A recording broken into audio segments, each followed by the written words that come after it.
책 읽는 아빠 16번째 이야기. 오늘은 명탐정 마르코입니다.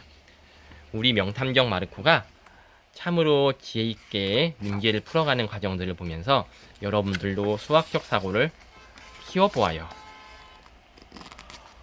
마법의 보석이 사라졌다!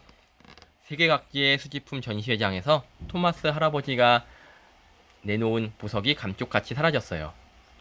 어머나, 그 귀한 보석이 사라지다니. 붉은 빛이 무척 신비로워 보였는데. 깜짝 놀란 관람객들이 빈 보석함 주위로 우르르 몰려들었어요. 마법의 보석은 사람의 마음을 움직이는 힘을 가졌다는 소문이 나 있었지요. 전시회장 앞에는 경매 날짜가 적힌 안내판이 보였어요.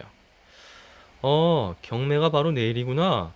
마르코는 경매 날짜를 기억하며 전시회장으로 들어섰어요. 전시회장은 누구나 쉽게 들어갈 수 있었어요.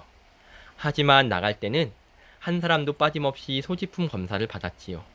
그런데 보석이 감쪽같이 사라진 거예요. 마르코, 왔구나. 네가 보석 도둑을 꼭 잡아다오. 토머스 할아버지는 마르코의 손을 잡으며 말했어요. 걱정 마세요, 할아버지. 그런데 관람객들은 어디에 있나요? 모두 저 방에 모여 있단다. 틀림없이 저들 중에 범인이 있을 거야. 우선 용의자들을 알기 쉽게 그림으로 그려보마. 할아버지는 용의자들을 그림으로 그려 정리했어요. 남자가 8, 여자가 2이네요. 마침 도착한 경찰관 해리 아저씨는 용의자들의 소지품을 검사했어요. 하지만 보석은 어디에서도 나오지 않았어요. 그때 방 앞에서 서성이던 청소부 아주머니가 말했어요. 그때 방 앞에서 서성이던 그림자를 봤어요. 나보다 키 큰 남자 한 명이 도망치더라고요. 남자라고요? 그럼 여기 있는 10명 중 여자 2명은 범인이 아니군요. 마르코는 긴머리 아가씨와 중년 부인을 용의자에서 제외시켰어요. 범인이 아주머니보다 키가 크다고 하셨죠? 해리 아저씨는 용의자들이 한 명씩 아주머니와 키를 재보도록 했어요. 먼저 목도리를 한 남자부터 키를 쟀어요. 넌 보석 도둑이 아니에요. 실제로 목도리를 한 남자는 청소부 아주머니보다 키가 작았어요. 죽은 깨난 소년도 마찬가지였어요. 다음은 털복숭이 남자의 차례예요. 털복숭이 남자는 청소부 아주머니보다 키가 컸지요. 남은 사람들은 모두 청소부 아주머니보다 키가 컸어요. 결국 아주머니보다 키가 작은 남자는 목도리를 한 남자와 죽은 깨난 소년 2명이었지요.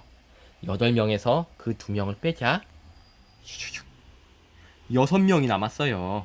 이제 용의자는 6명으로 줄어든 거예요. 한숨 돌린 마르코는 원래 마법의 보석이 있던 곳으로 가보았어요. 마르코는 돋보기로 바닥에 깔린 카펫을 꼼꼼히 살펴보았어요. 여기 범인의 발자국이 찍혀있어요. 경찰관 해리 아저씨도 서둘러 돋보기를 꺼냈어요. 아저씨, 남은 용의자 6명의 발을 여기에 대보세요. 이 발자국과 발 크기가 같다면 범인일 가능성이 높아요. 용의자 6명은 차례로 그 발자국에 자신의 발을 대보았어요. 그런데 이게 웬일인가요? 남자 6명 중에 3명의 발 크기가 카펫에 찍힌 발자국 크기와 같았어요. 그러면 발 크기가 다른 3명은 안 돼 한숨을 쉬었고요. 남은 용의자 중 1명은 채소 가게 주인이었어요. 다른 1명은 정육점 주인이었지요. 마지막 1명은 열쇠 수리공이었답니다. 이제 3명이 남았네요. 짜자잔. 자. 그런데 이곳의 수집품들은 어떤 순서대로 진열되어 있나요? 문득 궁금해진 마르코가 토머스 할아버지에게 물었어요. 이곳에는 유럽, 아메리카, 아시아, 아프리카 북극의 수집품들이 반복해서 수집되어 있단다. 진열되어 있지. 마르코는 수집품들을 찬찬히 둘러보았어요. 그때 아프리카의 수집품 하나가 눈에 띄었어요. 저건 북극곰 가죽 지갑이잖아. 저게 왜 아프리카 수집품 자리에 놓여 있는 거지? 오호, 북극의 순서로 있어야 되는데 아프리카에 있다.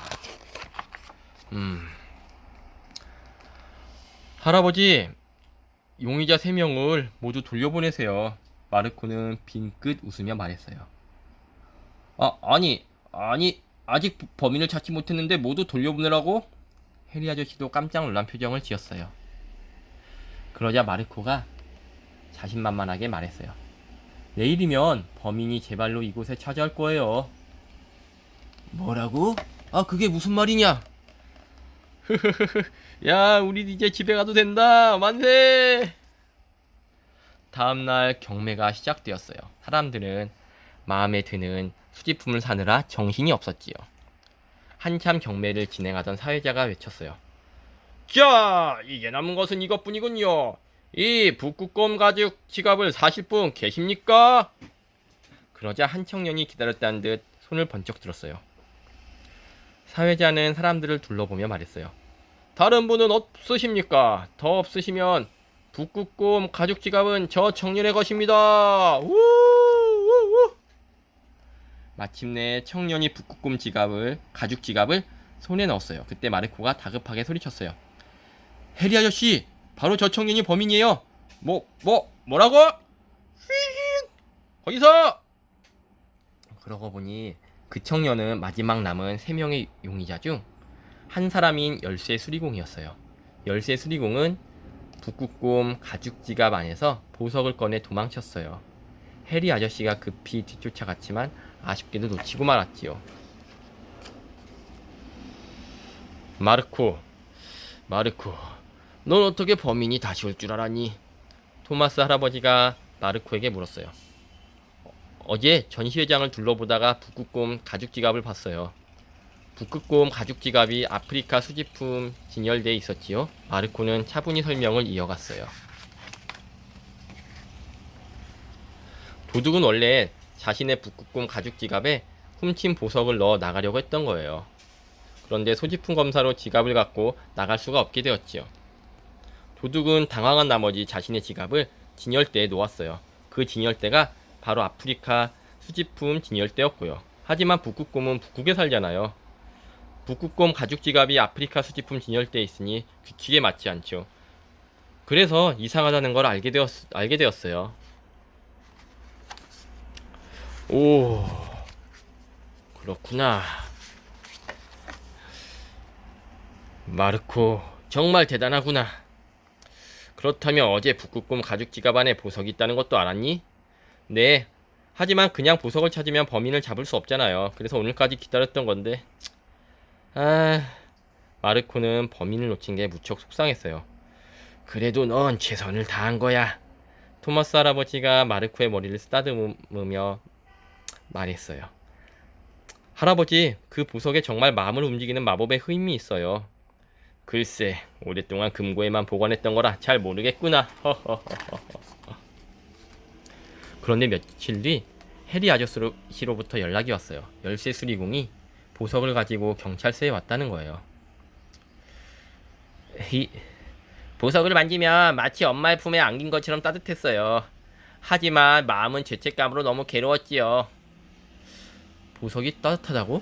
마르코는 보석을 만져보았어요. 놀랍게도 붉은 빛의 보석은 무척 따스했지요.